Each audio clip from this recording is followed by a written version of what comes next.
Okay, we're gonna do a neckline facing sample. So we've got a large piece that's our front, and then 2 back pieces. So this neckline will open at center back. And then we've got 2 back facing pieces and 1 front facing piece. And all of my facing pieces have already had interfacing applied to them. Hi, how are you? I'm good.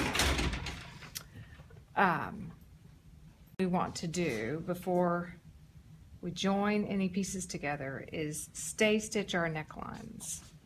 And the reason we do this stay stitch is that we don't want in handling to stretch out the neckline. It gets very biasy in the curve here. And so just to help it maintain its shape, we're going to do a row of stitching inside the seam allowance on our necklines. The other thing we need to take into account is that we want to do this stitching directionally. Directionally means that we're going with the grain, not against it. So I go like this from shoulder to center and from shoulder to center as I'm doing it. My neckline seam allowance is 1/4 of an inch, so I want to be inside that 1/4 of an inch. And I don't really need to backstitch the stay stitching.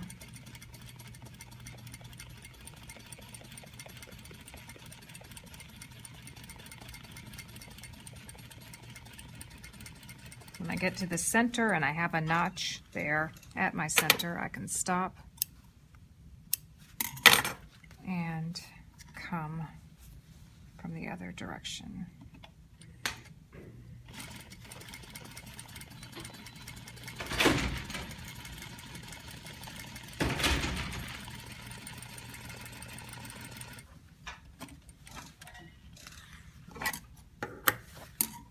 Same thing on my back necks.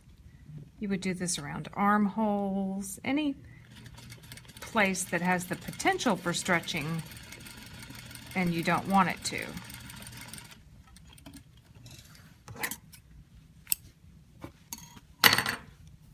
And I'm stitching directionally on my back neck as well, from the shoulder towards the center.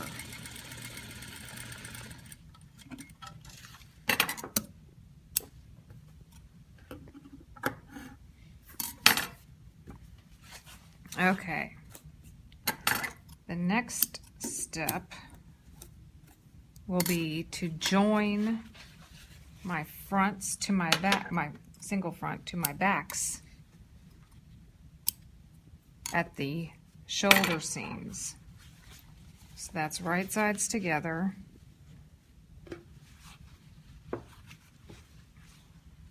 At 1/2 of an inch seam. So they're kind of go like that.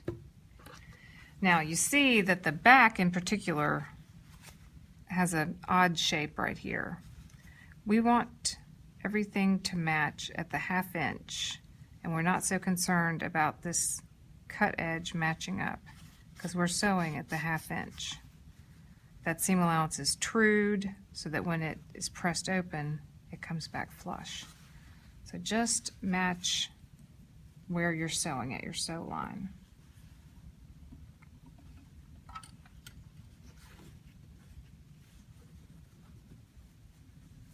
Directional sewing from neck to arm, sort of down the slope of the shoulder.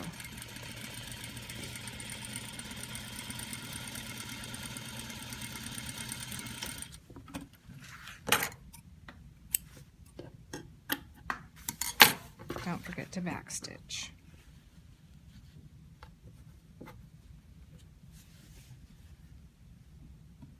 Is it hot?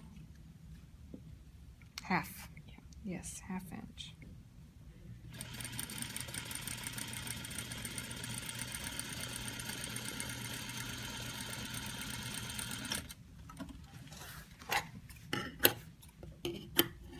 And before I go to press these guys open, I'm going to also stitch my facing pieces together at the shoulders.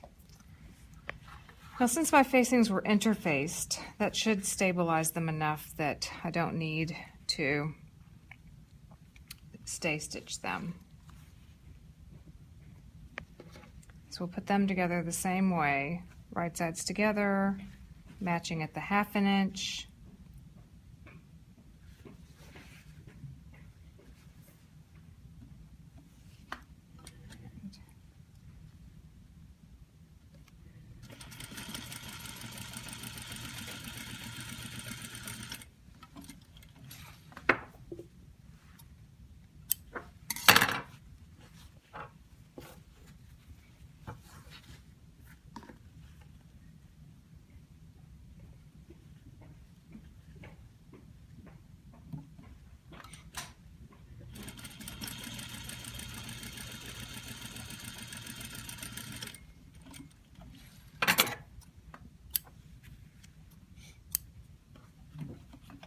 Now we can go press open.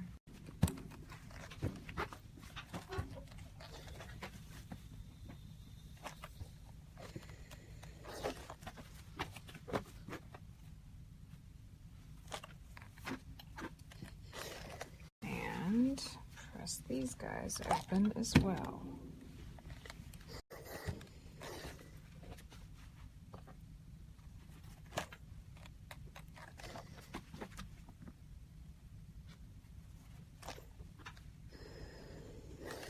Here is my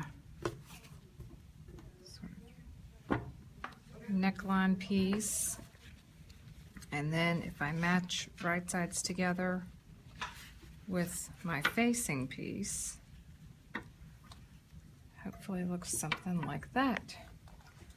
So we're matching seams, just 2 seams to match on each shoulder seams. And we're going to, when we stitch across them, we want to make sure the seam allowance stays pressed open.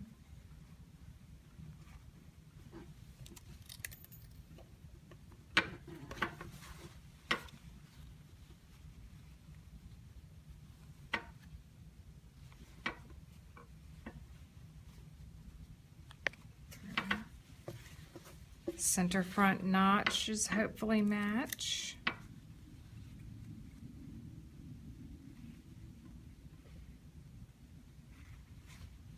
And you've got a notch at center back at 3/4.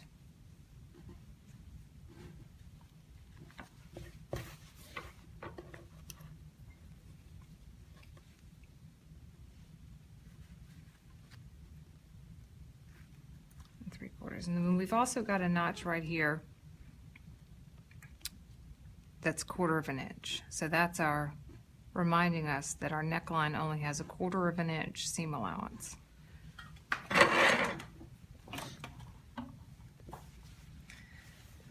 I am going to go from one back all the way around to the other.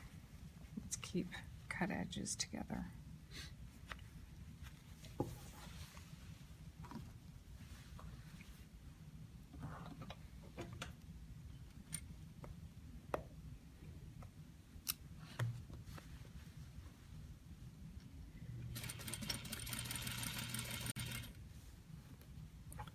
Keep an eye on your cut edges so that they're always together.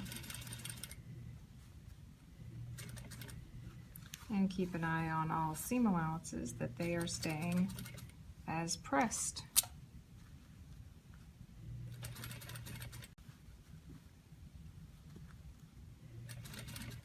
So you can see that front shoulder seam allowance will end up sort of trimming that away.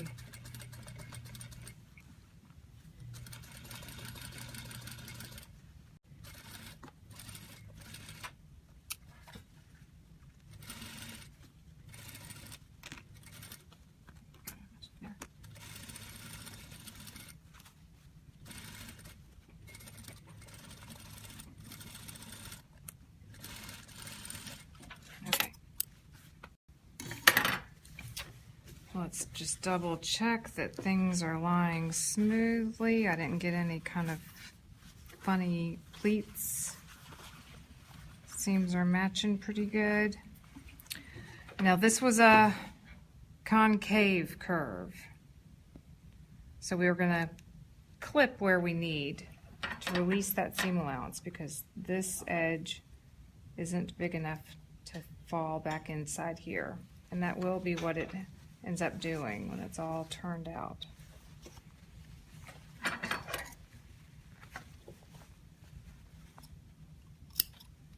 on and pull those guys away.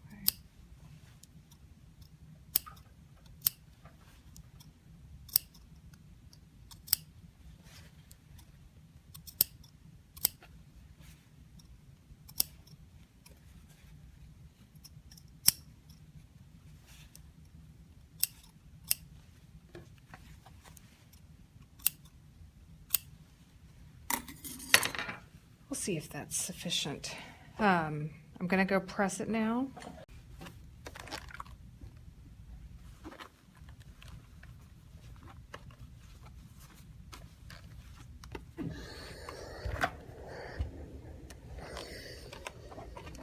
So here you can see the darker stitch was my stay stitching, and it's in the seam allowance so that I don't have to worry about it showing when I turn the garment right side out. Here's some more, and I'll just leave it. We're going to press the seam towards the facings.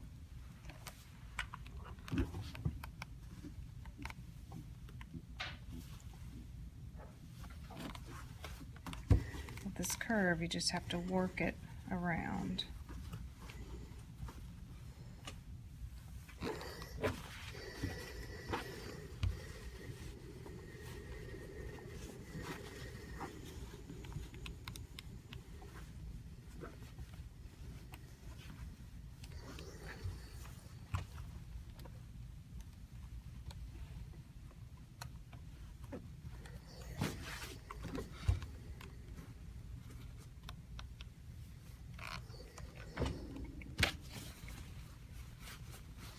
Make sure it's all pressed well. We are not done though.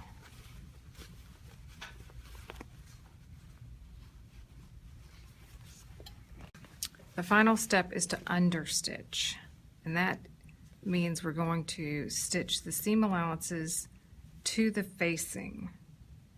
So it'll just stitching through the two seam allowances and the facing layer, but we're not stitching through the garment, the outside layer. And you do that about 1/8 away. You can either do it from this side where you're seeing the seam allowances, or you can do it from the right side. Doesn't really matter.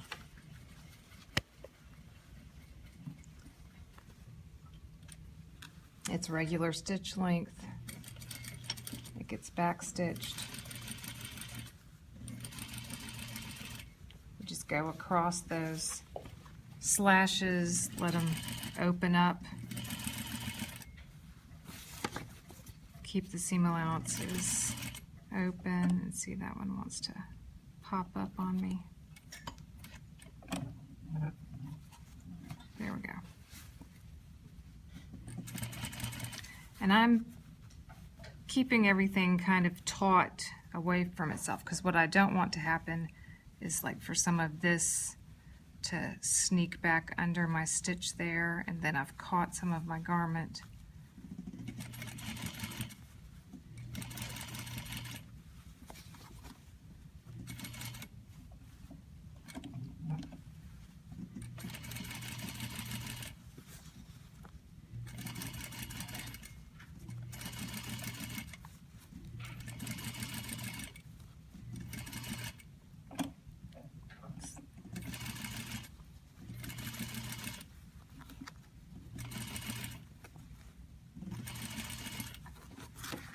This understitching is done in the factories in lieu of pressing. Like, they would not have gone to the ironing board to press that seam towards the facing.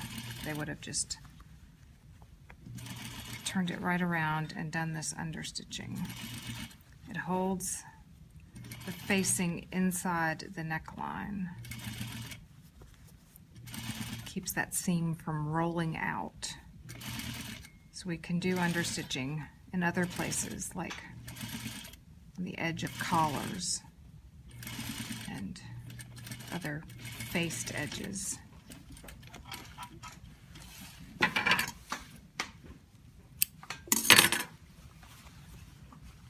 So there you see my understitching. It's just on the facing. And once I give it a final press, you won't see any stitching from the right side of the garment.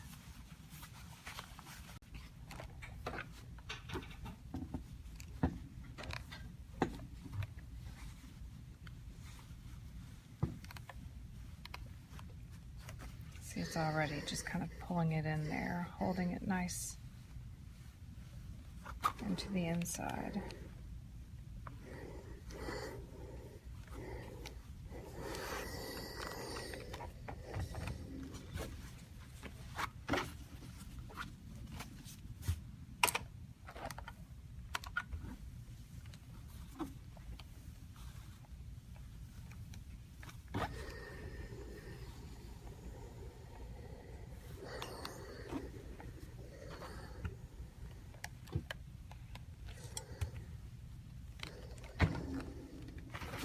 There she is.